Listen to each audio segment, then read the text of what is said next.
So I'm here today with Aaliyah Samuel, who is the Interim Education Division Director at the National Governors Association and moderated the K-3 panel. Good morning. Good morning. So tell us a little bit about what your role is at the National Governors Association. Sure. My role right now is to oversee all of the education programs within the NGA Center, particularly in early childhood, which we categorize as birth through age 8, and also K-12. We have signature projects under each program area, as well as providing direct technical assistance to governors in their offices. And so you have quite a broad scope. What are some of the programs that you're working on? Right now, one of our signature projects, for example, is the leveraging early care and education workforce strategies. And so we're really focusing on supporting 6 states in addressing some of the issues concerning the early care and education workforce. For example, we all know that early care and education providers are one of the lowest paid within the education spectrum. So how can we support states in developing a policy to help support the providers that are actually providing support to early childhood right now? We are looking at particularly increasing the compensation for the providers so that we can help increase their wages so that the people providing care can actually have a livable wage, in addition to career ladders so that professionals can see a long-term career within early childhood. That's one of our projects. Another project that we're working on, and we're working with 6 states, is teacher leader preparation, really focusing on how do we have highly qualified teachers that are prepared to enter the K-12 system, but also in early childhood as well.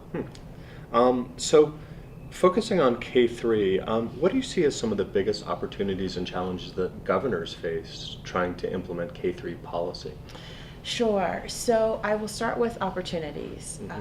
The biggest opportunity is with ESSA right now.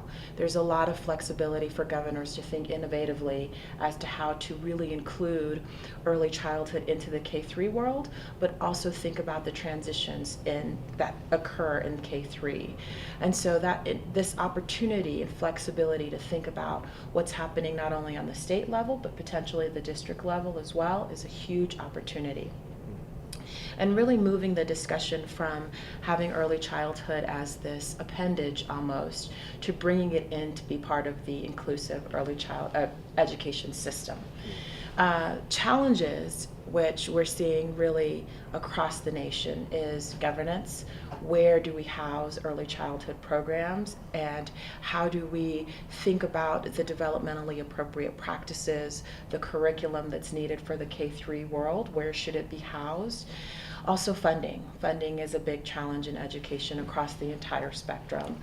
I would also say, and it goes into the governance model, but looking at the infrastructure around K-3 supports and how do you bring high quality programs to scale.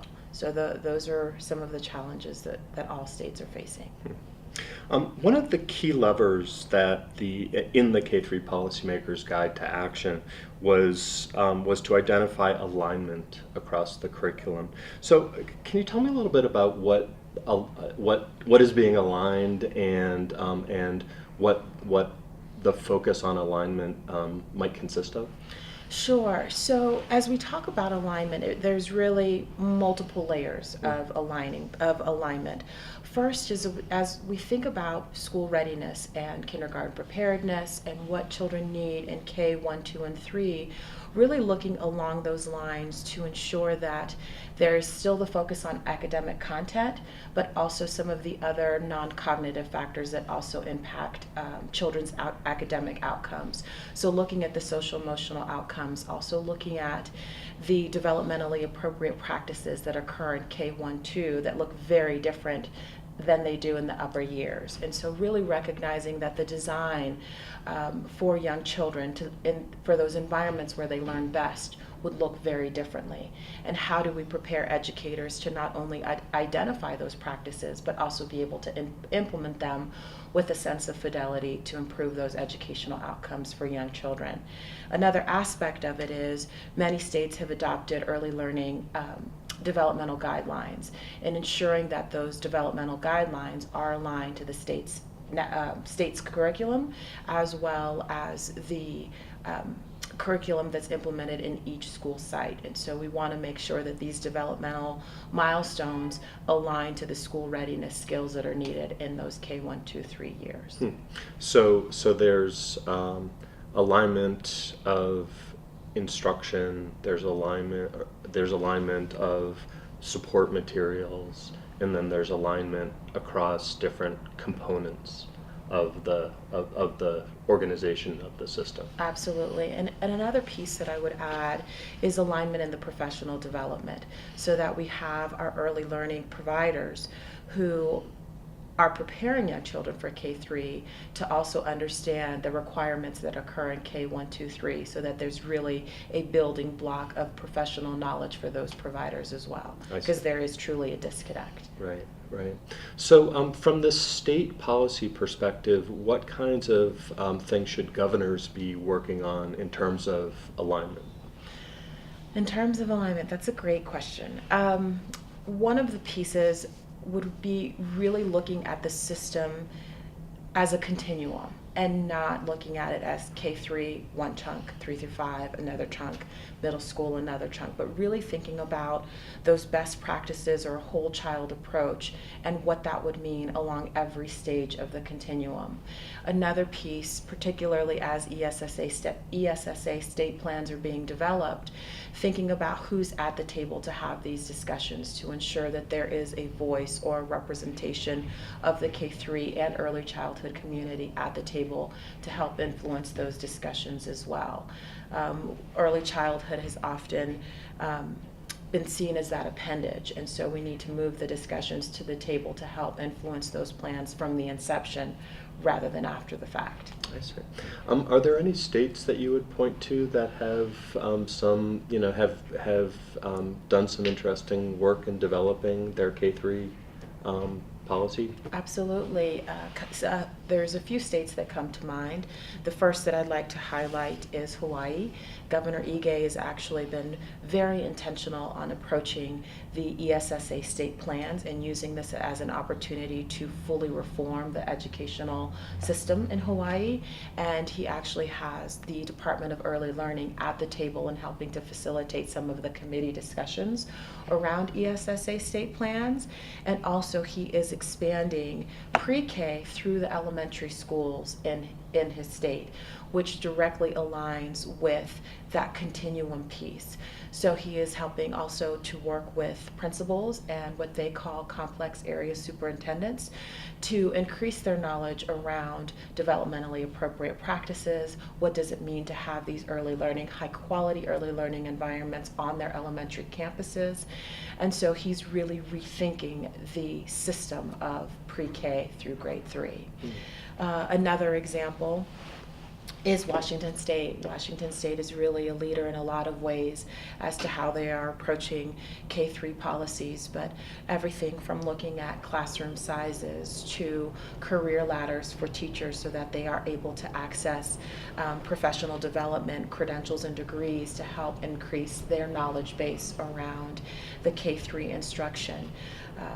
And they're also looking at equity. What does this mean for our state, and how do we make sure that children in the youngest grades where there is such large academic gains that could be made, how do we make sure that they are in environments that are most suitable for them?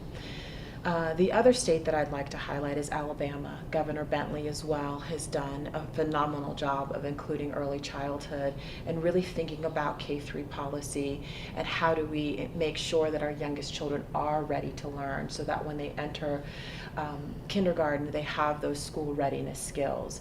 And he's done that by also including and having his early childhood team at the forefront of the ESSA discussions, as well as the expansion of their state-funded pre-K program as well.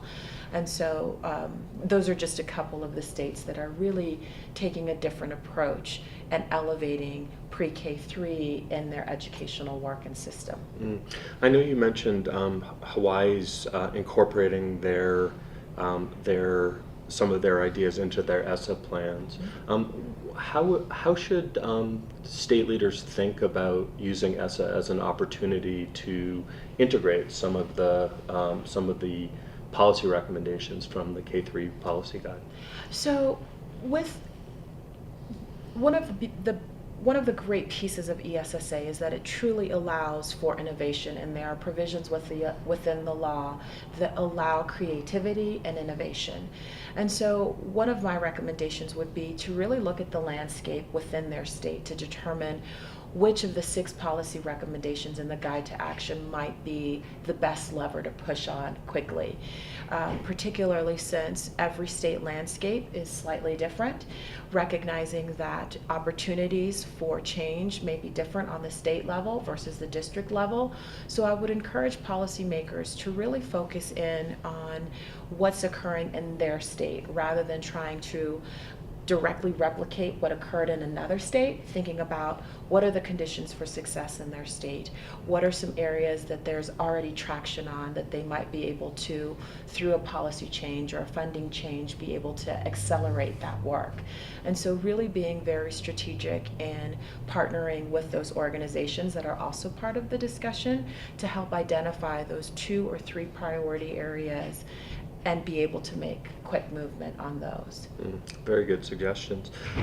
What advice would you give to researchers who want to use their work to try and influence policy? You know, you've been working on the policy design and implementation side of the equation. So, so what thoughts do you have to help researchers try and do what I think that they, you know, in their hearts would like to do, is use their work to influence policy?